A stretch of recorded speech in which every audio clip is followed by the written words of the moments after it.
Aston Martin must be over the moon. In securing Fernando Alonso's services, they've stolen the most experienced driver in F1 history from their direct rivals. It isn't just experience he brings though, it is aggressive and competitive racing along with a guarantee of points. But Alonso has a darker side as well. Have Aston Martin really got as good a deal as they think, or are they bringing hell down on themselves? Let's find out. At the Italian Grand Prix, Fernando Alonso made his 349th race start, equaling Kimi Raikkonen's record for the most race starts. Alonso is the oldest driver on the grid, aged 41 years, and has won 32 races and 2 world championships in his illustrious 21-year career in F1. Going forward, he has no plans to retire anytime soon, and has instead signed a new contract with a multi-year deal with Aston Martin from the 2023 season. By the end of the season, he will have started more races than any driver in F1 history, and with his 2-year deal at Aston Martin locked in, he could hit 400 race starts before he retires. That kind of experience is invaluable in Formula 1. Having a driver that can help guide the team when developing the car is so important. A younger driver may not be able to articulate the issues they're having as well as Alonso can.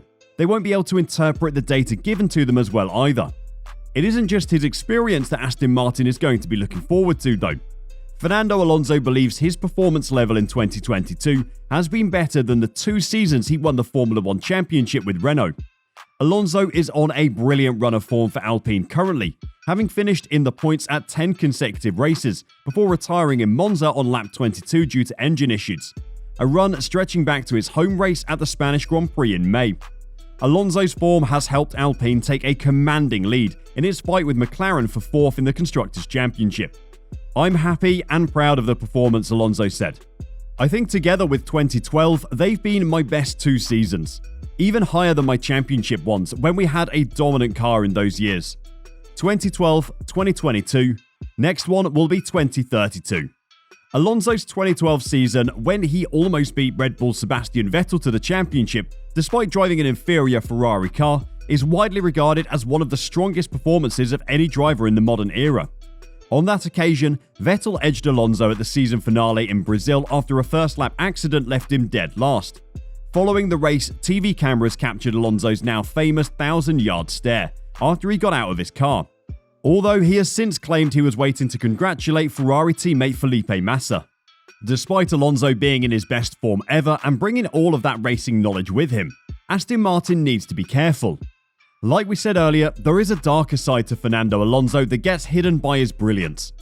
Alonso has been known to be very demanding when it comes to what he expects from his team, and former Formula 1 driver turned TV commentator Mark Scherer has suggested the same could happen at Aston Martin if the team does not act wisely. He is fully motivated. He pushes a team, and yes, he's also a politician, Scherer said. At the teams where he was before, there were always heads that rolled. Let's see how it will be at Aston Martin now. Fortunately for Aston Martin though, it seems like team boss Mike Crack is well aware of what the team have gotten themselves into and is relishing the challenge. He said, "He can push us, more than a driver who does not have that caliber. It will maybe be much more difficult than it is now. We discussed this. We said, what are the pros and cons? And we came to the conclusion that it is the right step." Despite the obvious con of the tough environment Alonso can create, Aston Martin are apparently willing to take the chance and profit off the good parts of the legendary driver. Crack said, "Normally drivers with this experience, they do not have this desire to win. Normally this desire goes down, especially if they've won already. Fernando has this unique combination of speed, hunger, motivation and experience. For us, it makes the perfect candidate. The downside could be that if the car we deliver is just not good enough, then we know it gets difficult. But it gets difficult with every driver if the car is not fast enough. We think having someone like Fernando is really important to make the next step as a team.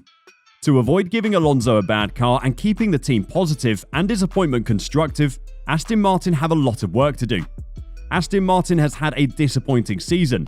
At the start of 2021, team owner Lawrence Stroll set them a target of being capable of winning by 2025. But after finishing 4th in their previous guise as Racing Point in 2020, they've slumped to 7th and now 9th in the past 2 seasons. Stroll has funded a new factory, which is due to start coming on stream early next year, and launch a recruitment drive, including assigning former Red Bull head of aerodynamics Dan Fallows as technical director. The 2023 car will be the first Aston Martin designed under Fallows' leadership. With a new car and a new technical director as well as a growing team, Crack is excited to see how Alonso can help push the team forwards for 2023. Well, he's a champion. There is a reason why they are champions, and it's because they are very competitive. They're asking the right questions. They're pushing the teams to the limit. And we feel, for us, it's important to have someone like that to ask some also uncomfortable questions. And it pushes us one step further. So I think, for the team, it is the right thing to have people like that. Everything sounds good so far, apart from the potential for an uncomfortable environment. Just how bad can Fernando get then?